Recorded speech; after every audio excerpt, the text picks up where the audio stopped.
नमस्कार दोस्तों, मैं आरएस गुजर स्वागत करता हूं आपका आपके अपने YouTube channel RS GK tricks में।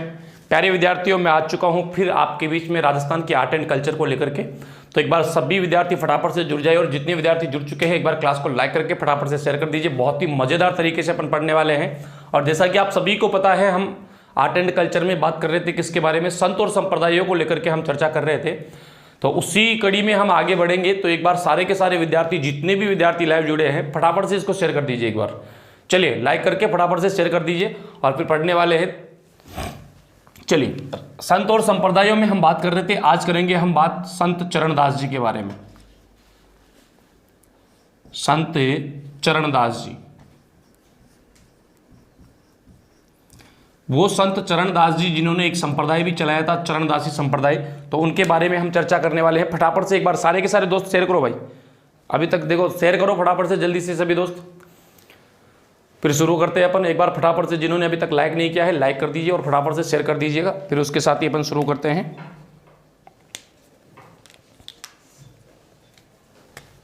चलो देखो, संत चरणदास जी की हम बात करें तो इनका जन्म हुआ दोस्तों डेहरा गांव में। और डेहरा गांव कहाँ पड़ता है? अलवर में पड़ता है। डेहरा गांव अलवर। संत चरणदास जी के जन्म की अगर हम बात करें तो डेहरा गांव अलवर में होता है। और कब होता है? विक्रम संवत 1760 ईस्वी में जो है इनका जन्म हुआ। विक्रम संवत 1760 ईस्वी में डेहरा ग्राम अलवर में किनका जन्म हो जाता है? संत चरणदास जी का जन्म हो जाता है। और इन संत चरणदास जी के पिताजी की अगर हम बात करते हैं दोस्तों, तो इनके पिताजी का नाम था मुरलीधर। पिता कौन थे? मुरलीधर। इनकी माताजी का क्या नाम था? तो इनकी माताजी का नाम था कुंजो देवी। कुंजो देवी। दोस्तों, संत चरणदास जी का बचपन का नाम क्या था? तो संत चरणदास जी का बचपन का नाम, तो इनका बचपन का नाम था रणजीत। क्या नाम था दोस्तों? रणजीत इनका बचपन का नाम था। हम बात कर रहे हैं संत चरणदास जी के बारे में। और संत चरणदास जी के बारे में हम बात करें तो इनका जन्म कहाँ पर हुआ, इसको लेकर के हम थोड़ा सा चर्चा कर रहे थे। तो इनका जन्म हुआ डेहरा ग्राम अलवर में। और अलवर जिले के डेहरा ग्राम में इनका जन्म विक्रम संवत 1760 ईस्वी को क्या होता है? इनका जन्म होता है। यानी कि अगर मैं सन की बात करूँ तो लगभग 1703 ईस्वी में जो है इनका क्या हुआ? जन्म हुआ। इनका जन्म किनके यहाँ पर हुआ? तो इनके पिता का नाम था मुरलीधर और माताजी का नाम क्या था? कुंजो देवी। पिता का नाम मुरलीधर था और माता का नाम था दोस्तों कुंजो देवी। यहाँ पर इनका जन्म हुआ, इनके यहाँ पर जन्म हुआ। और इनके खुद का जो मूल नाम था, इनका जो मेन नाम था वो क्या था? रणजीत था। तो ये कैसे रणजीत से संत चरणदास जी बने, ध्यान रखना है। संत चरणदास जी के जो गुरु थे, उन गुरु का क्या नाम था? तो दोस्तों इनके गुरु थे और इनके गुरु से जो है इन्होंने क्या ली थी? दीक्षा ली थी। गुरु का नाम था मुनि सुखदेव। मुनि सुखदेव। कहीं कहीं सुखदेव मुनि भी लिखा हुआ मिलता है, तो इतना टेंशन लेने की जरूरत नहीं है। तो इनके गुरु थे और सुखदेव मुनि से दीक्षा ग्रहण करने के बाद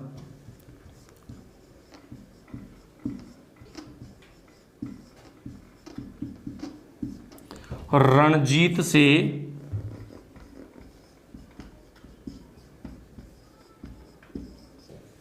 चरणदास कहलाए। क्या कहलाए? रणजीत से चरणदास कहलाए। उसके बाद संत चरणदास जी ने भाद्र शुक्ल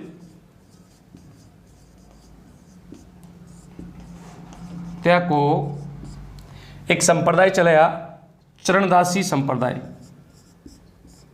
चरणदासी संप्रदाय की स्थापना की।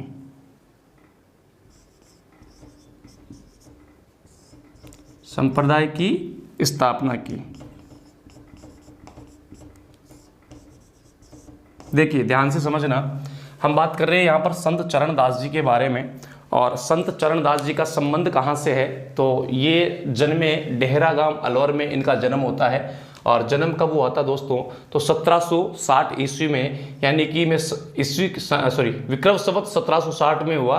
और अगर ईस्वी की बात करते हैं तो 1703 ईस्वी में जो है इनका जन्म हुआ। कहाँ पर हुआ, डेहरा ग्राम अलवर में। इनके जो पिताजी थे, पिताजी का नाम था दोस्तों मुरलीधर और इनकी माताजी का नाम था कुंजो देवी। चरणदास जी के पिताजी का नाम मुरलीधर था, माताजी का नाम था कुंजो देवी, और इनका खुद का स्वयं का जो बचपन का नाम था वो था रणजीत। क्या नाम था, तो इनका बचपन का नाम था रणजीत। उसके बाद में इन्होंने जो है अपने गुरु के रूप में किसको स्वीकार किया, मुनि सुखदेव को, या सुखदेव मुनि को इन्होंने अपना गुरु स्वीकार कर उनसे दीक्षा ग्रहण की। और दीक्षा ग्रहण करने के बाद इन्होंने, या फिर इनके गुरु ने इनको जो है रणजीत से इनका नाम परिवर्तित कर दिया उन्होंने। और रणजीत से नाम परिवर्तित करके क्या नाम रखा, चरणदास जी। क्या रखा, चरणदास इनका नाम रखा गया। उसके बाद दोस्तों संत चरणदास ने क्या किया, भाद्र शुक्ल तृतीया के दिन, भाद्र शुक्ल तृतीया के दिन एक संप्रदाय की स्थापना की। और उस संप्रदाय का नाम था चरणदासी संप्रदाय। कौन सा संप्रदाय, चरणदासी संप्रदाय। और इस चरणदासी संप्रदाय के अनुयायियों के लिए इन्होंने जो नियम बनाए उनकी संख्या थी 42, जो बहुत बार पूछा जाता है, ध्यान रखना है। चरणदासी संप्रदाय के अनुयायियों को कितने नियमों का पालन करना पड़ता था, तो 42 नियमों का पालन करना पड़ेगा। क्योंकि इस संप्रदाय में जो भी दीक्षित होगा उसको कितने नियमों का पालन करना पड़ेगा दोस्तों, 42 नियमों का पालन करना पड़ेगा।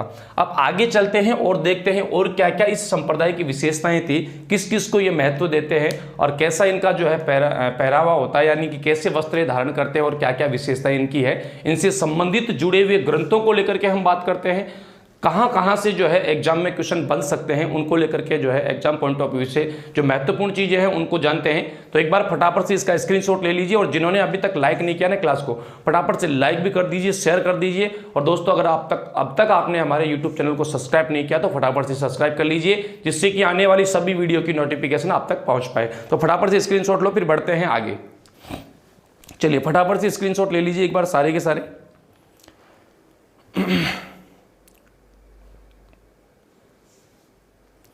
चलते हैं, ले लिया होगा आपने, मिटा देता हूं और आगे चलते हैं। चरणदासी संप्रदाय के बारे में चर्चा कर रहे थे।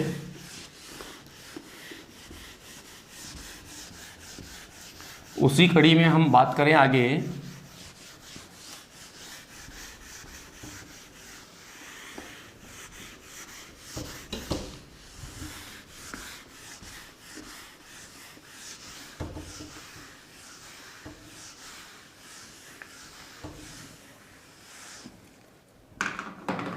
चलो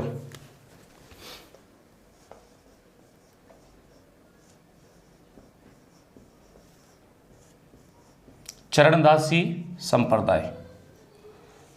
अब प्रवर्तक कौन है या संस्थापक कौन थे, तो चरणदास जी, संत चरणदास जी। और इस संप्रदाय में नियम कितने हैं, तो अभी अभी हमने बात की थी नियमों को लेकर के, तो टोटल 42 नियमों का पालन करना होता है। चरणदास जी के बारे में हम बात करें तो दोस्तों इनके शिष्यों को लेकर के अगर मैं बात करता हूं तो इनके शिष्य कितने थे, ध्यान रखना है, इनके भी 52 शिष्य थे। इनके भी कितने शिष्य थे, 52 शिष्य थे। और इनकी शिष्याओं को लेकर के अगर मैं बात करता हूं, शिष्या, तो 2 शिष्याएं थी इनकी। एक का नाम था सहजोबाई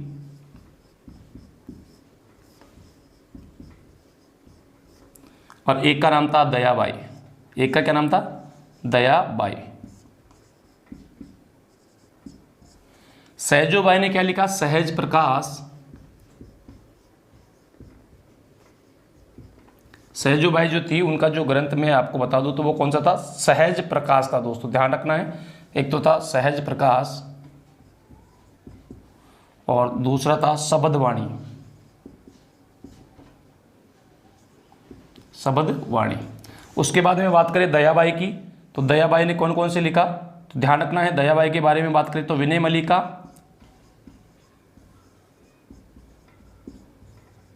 विनय मल्लिका और दूसरा था दयाबोध, दयाबोध। ये इनके द्वारा लिखे गए ग्रंथ हैं। देखो, चरणदास जी के शिष्यों के बारे में बात करें तो चरणदास जी के जो शिष्य थे उनकी संख्या थी 52। कितनी थी दोस्तों?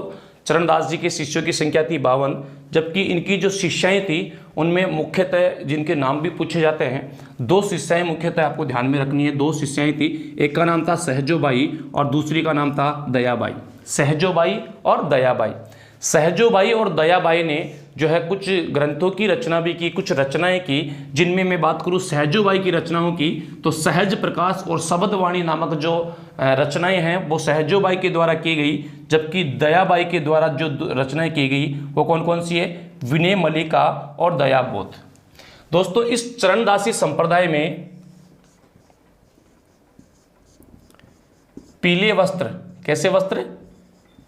पीले वस्त्र धारण करते हैं। और इनके जो आराध्य हैं, ये अपना आराध्य किसको मानते हैं? ये अपना आराध्य मानते हैं दोस्तों श्री कृष्ण को। श्री कृष्ण को अपना आराध्य मानते हैं। और इस चरणदासी संप्रदाय का जो पवित्र ग्रंथ है, ये अपने पवित्र ग्रंथ के रूप में किसको जानते हैं या किसको मानते हैं? तो पवित्र ग्रंथ मानते हैं दोस्तों भगवत गीता। भगवत गीता को ये अपना पवित्र ग्रंथ मानते हैं। कौन? चरणदासी संप्रदाय के लोग, या चरणदासी संप्रदाय में जो है ये भगवत गीता को जो है पवित्र ग्रंथ माना जाता है। और इस संप्रदाय में अगर हम बात करें दोस्तों तो ध्यान रखना है आपको, इनकी भक्ति सखा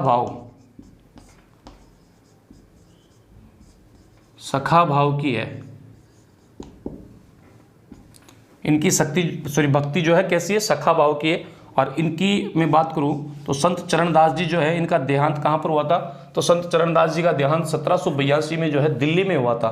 तो इनकी प्रधान पीठ भी कहां पर है? इस संप्रदाय की प्रधान पीठ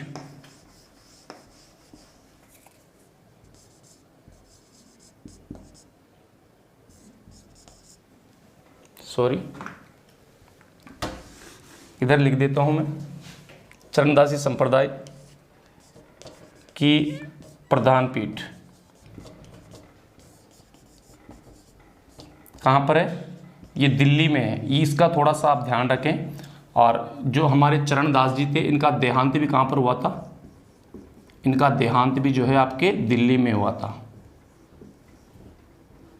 दिल्ली में ही इनका देहांत हुआ था और यहीं पर इनकी जो है प्रधान पीठ है। किसकी?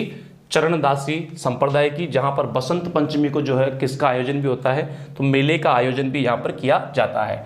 तो चरणदासी संप्रदाय, इसके प्रवर्तक कौन थे? आप सभी को पता है, संत चरणदास जी इसके प्रवर्तक थे, जिनका जन्म जो है अलवर में हुआ, डेहराग्राम अलवर में, जबकि इनका देहांत जो है वो दिल्ली में होता है। इनके प्रमुख शिष्यों में या इनके शिष्यों की अगर बात करते हैं तो कुल 52 शिष्य थे। और अगर बात करते हैं शिष्याओं की तो शिष्याओं की संख्या थी मात्र 2, सहजोबाई और दयाबाई। सहजोबाई ने सहज प्रकाश और शब्दवाणी 2 ग्रंथ लिखे, जबकि दयाबाई ने विनय मल्लिका और दयाबोध नामक ग्रंथों की रचना की। दोस्तों, चरणदास जी या चरणदासी संप्रदाय में जो नियम है, कितने नियमों का पालन करना पड़ता है? यानी कि जो भी व्यक्ति चरणदासी संप्रदाय में दीक्षित होगा, जो चरणदासी संप्रदाय का अनुयायी होगा, उसे टोटल 42 नियमों का पालन करना होता है। और इस चरणदासी संप्रदाय के जो लोग हैं वो कैसे वस्त्र धारण करते हैं? पीत वस्त्र यानी कि पीले वस्त्र धारण करते हैं।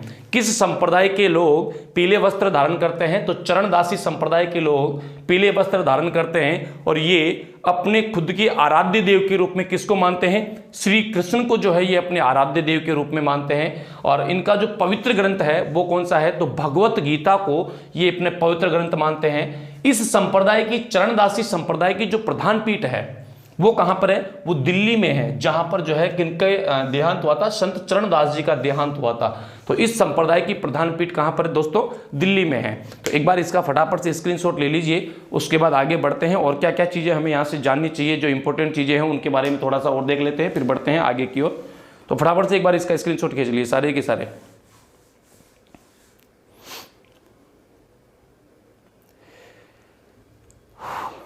ले लिया होगा शायद, तो मिटा देता हूं एक बार मैं इन सबको। चलिए, अब देखो, संत चरणदास जी के बारे में या कई बार पूछा जाता है कि नादिर शाह के आक्रमण की भविष्यवाणी किसके द्वारा की गई थी।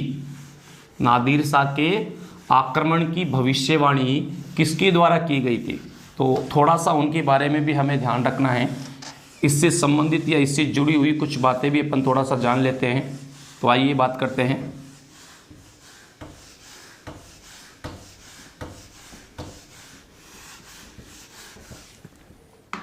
देखो, जो संत चरणदास जी थे, संत चरणदास जी ने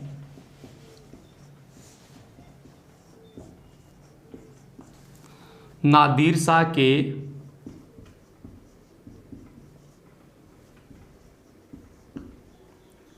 आक्रमण की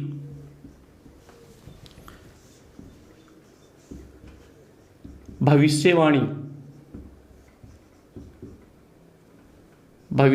की, यानी कि नादिर शाह के आक्रमण की भविष्यवाणी करने वाले कौन थे, तो वो थे आपके संत चरणदास जी। इन्होंने जो है इसकी भविष्यवाणी की थी। और संत चरणदास जी ने जो संप्रदाय चलाया, अभी भी हमने बात की थी, कौन था, चरणदासी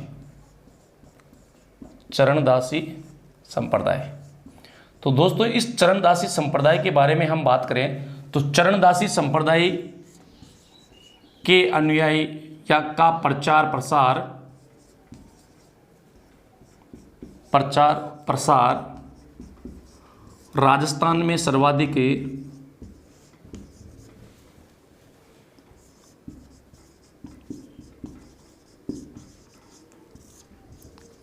अलवर व जयपुर में हुआ। कहाँ पर, अलवर व जयपुर में हुआ। अब बात करते हैं इस संत चरणदास जी के जो ग्रंथ हैं उनको लेकर के, कि इनके द्वारा जो है कौन कौन से ग्रंथ लिखे गए, उनको लेकर के थोड़ा सा हम जान लेते हैं संत चरणदास जी के ग्रंथों के बारे में, कि संत चरणदास जी की शिष्याओं के ग्रंथ कौन से थे, वो अभी अभी हमने देखे हैं। अब हम बात करते हैं इनके खुद के ग्रंथों को लेकर के। तो जैसे भक्ति सागर,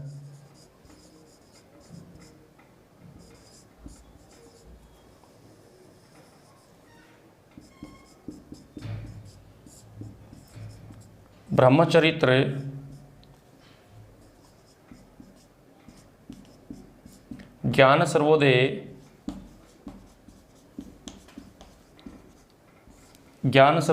आदि ग्रंथ जो है ये किनके द्वारा लिखे गए, संत चरणदास जी के। भक्ति सागर, ब्रह्मचरित्र, ज्ञान सर्वोदय आदि ग्रंथों की रचना किसके द्वारा की गई, तो दोस्तों संत चरणदास जी के द्वारा जो है इन ग्रंथों की क्या की गई है, रचना की गई है। तो ध्यान में रखना है अच्छे से, संत चरणदास जी का राजस्थान में या चरणदासी संप्रदाय का राजस्थान में जो है इनका प्रचार प्रसार दो में हुआ। कहाँ पर, अलवर में और जयपुर में। अब यहाँ पर भी संत चरणदास जी की छतरी बनी हुई है। कहाँ पर, डेहराग्राम में, डेहराग्राम अलवर।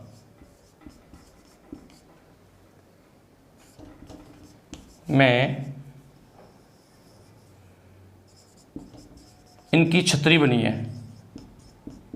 इनकी क्या बनी है, छतरी बनी है।